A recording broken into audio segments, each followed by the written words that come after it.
Dolls are supposed to be fun, cute, innocent toys for kids.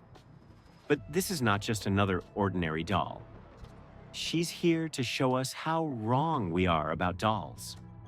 So turn on all your lights, lock all your doors, and make sure nothing can get out.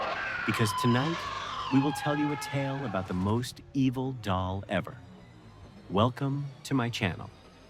Some gifts are meant to bring joy. Others are never meant to be opened.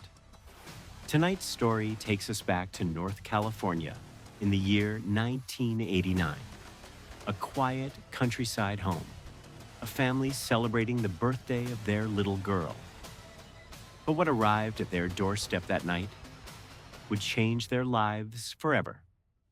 It was a warm summer evening in North California, 1989. Inside a small wooden house, balloons and streamers decorated the living room.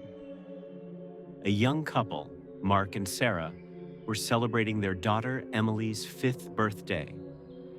Laughter filled the air as neighbors and friends dropped by with cakes and small gifts. Just as the evening sun dipped below the hills, the doorbell rang. Mark opened the door. No one was there. Just a small box wrapped in plain brown paper, sitting silently on the porch. Confused, Mark picked it up. There was no name, no card, only the gift. Inside was a doll.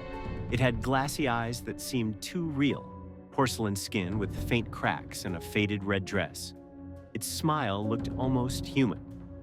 Sarah frowned. Who would send this? It's unsettling. But little Emily's face lit up. She hugged the doll tightly and named it Lila. Despite the parents' unease, the party continued. As the night deepened, Emily's friends went home.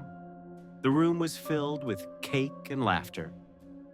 Finally, it was time for bed. Emily placed the doll on the chair by her bed. She whispered, "Good night, Lila." Sarah tucked her in and turned off the light. Soon the house was asleep, but in the darkness, something stirred. The doll's glassy eyes blinked. The wooden chair creaked softly. And then, very slowly, the doll's head turned toward the bed. In the morning, Sarah woke up. She heard faint footsteps in the hallway. Thinking Emily had woken up, she got out of bed. But when she opened Emily's door, she froze. Emily was still asleep. The doll, however, was no longer on the chair. It was standing upright next to the bed. Sarah gasped. She quickly grabbed the doll and placed it back on the chair, whispering to herself, "I must be imagining this." But deep down, she knew she wasn't. After that day, strange things kept happening. Sarah told Mark what she saw. He laughed nervously. "It's just stress." Dolls don't walk. That night, Mark stayed late in the study. As he worked, the desk lamp flickered. The air grew cold. He heard a child's giggle. When he looked up, the doll was sitting on the bookshelf staring at him. He swore he had left it in Emily's room. They were both frightened, but Emily refused to let go of Lila. "Lila is my best friend," she cried whenever they tried to take it away. One night, Sarah had enough. She grabbed the doll and threw it into the basement. She locked the door and returned to bed. But at 3 a.m., they were awakened by loud knocking from the basement. Then, slow footsteps climbed the stairs. When they rushed to Emily's room, their daughter was sitting up in bed, smiling. The doll was back in her arms. Emily whispered, "She doesn't like being locked away." The next day, the doll was back on the shelf. That night, Sarah confronted the doll. "What do you want from us?" The doll's head slowly turned toward her.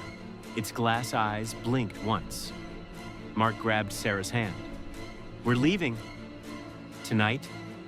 But when they tried, the front door wouldn't open. The windows were stuck.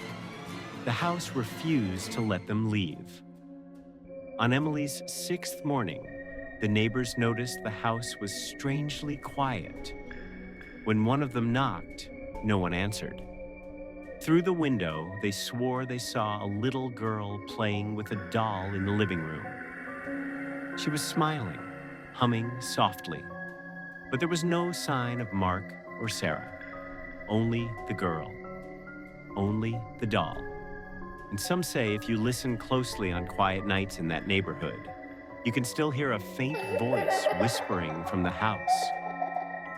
She doesn't like being locked away. Dolls are supposed to be fun, cute, innocent toys for kids. But this is not just another ordinary doll. Do you believe in haunted dolls?